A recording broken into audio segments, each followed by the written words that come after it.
Hello, friendly listeners. It's Coach Hope Cook here. Doesn't that sound weird? Coach Hope Cook. Let's just say it's Hope. All right, here I am in my closet. I'm going to be totally real with y'all. I'm in my little closet office slash podcasting studio. And I wanted to talk about how so many of us get in our own way. So I had a client the other day, and she's telling me how she doesn't want to stay at the same job, but she's not sure financially. She said, I just don't know if I what I would do if I earned less. I don't know how we would maintain the same lifestyle. So this is an example of she knows what she wants. She'd love to be working somewhere different. Or she said, actually, the job is not that bad if I could work part time.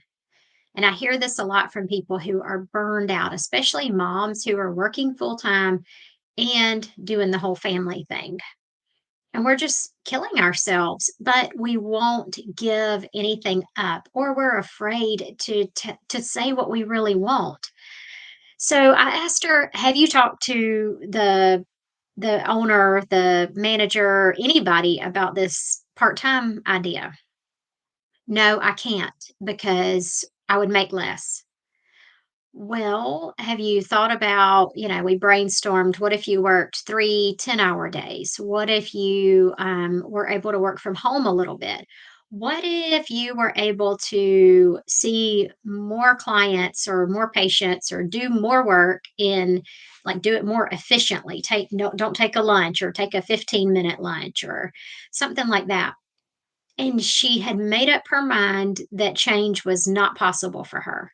So everything we talked about, it's like, no, I don't think that would work. I think he would say no. I think she would say no. So this is an example of a client that is not willing to make changes yet. She's either not desperate enough or she's not at that stage where she's ready to take the first step. So I put these clients into like category one. So they've realized they're not happy, but they're not really willing to make changes yet.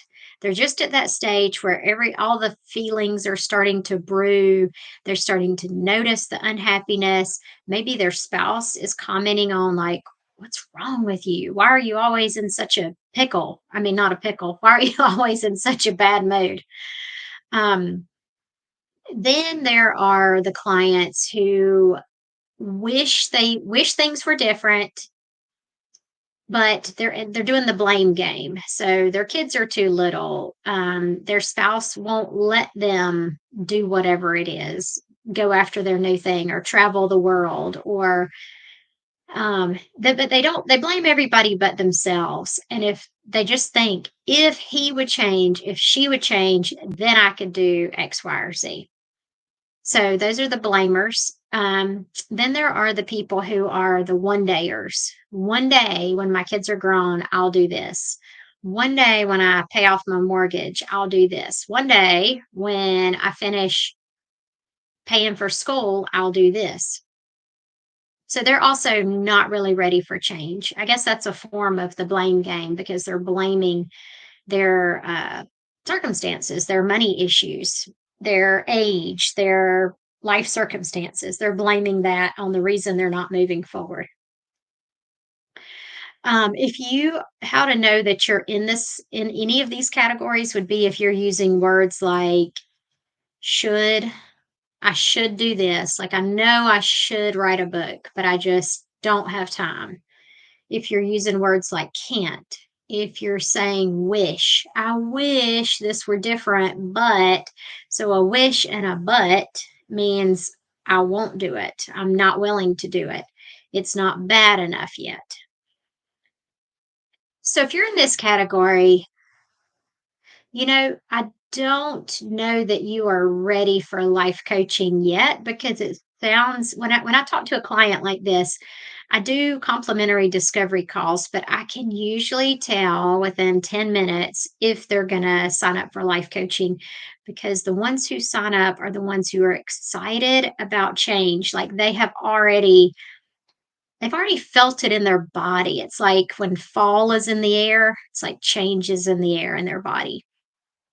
So if you're the type who you're not willing to change yet, don't lose hope. It's fine. Don't rush it along. You don't want to push it. You don't want to change before you're ready. You don't want to be forced into change.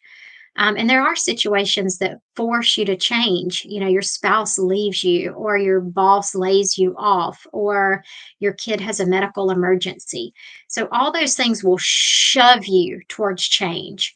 I'm not talking about that. I'm talking about those of you who don't have any catastrophic or cataclysmic events. You're just not ready to change yet, and that's okay. Until that time, what I want you to do is to just be aware of what's going on in your head. And the way to do that is to journal. If you journal enough, you are going to start seeing patterns and you will actually get sick of yourself after a while. You'll sort of out yourself. You'll see all the things that you're writing down, all the reasons that you're staying stuck. And because it's on paper, it will be glaringly obvious to you what you're doing. I mean, this is what happened to me. I was doing what's called the morning pages. I think I made a video about that where you write 3 pages of longhand every day. This is by Julia Cameron, and it's out of her book, The Artist Way. But anyway, I probably did it a month, which is a long time to write 3 pages a day longhand. But after a while, you start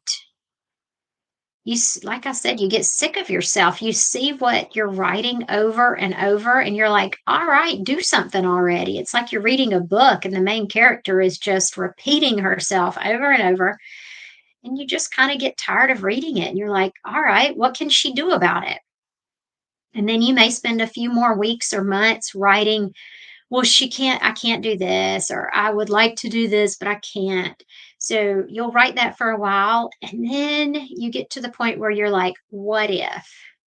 What if I were going to make this move?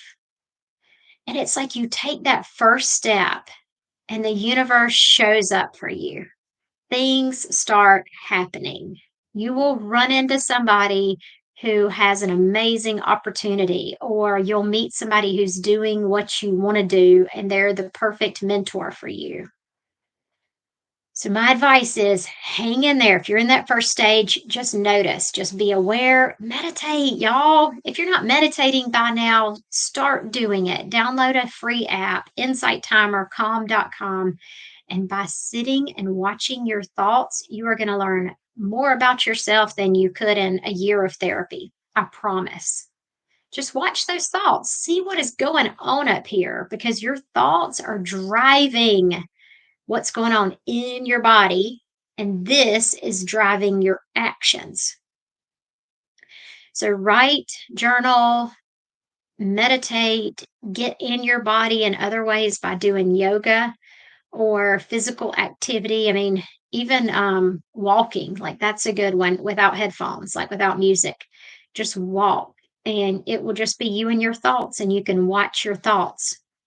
That's going to let you get to know all your excuses, all your hang ups. It's going to allow you to really get in touch with you.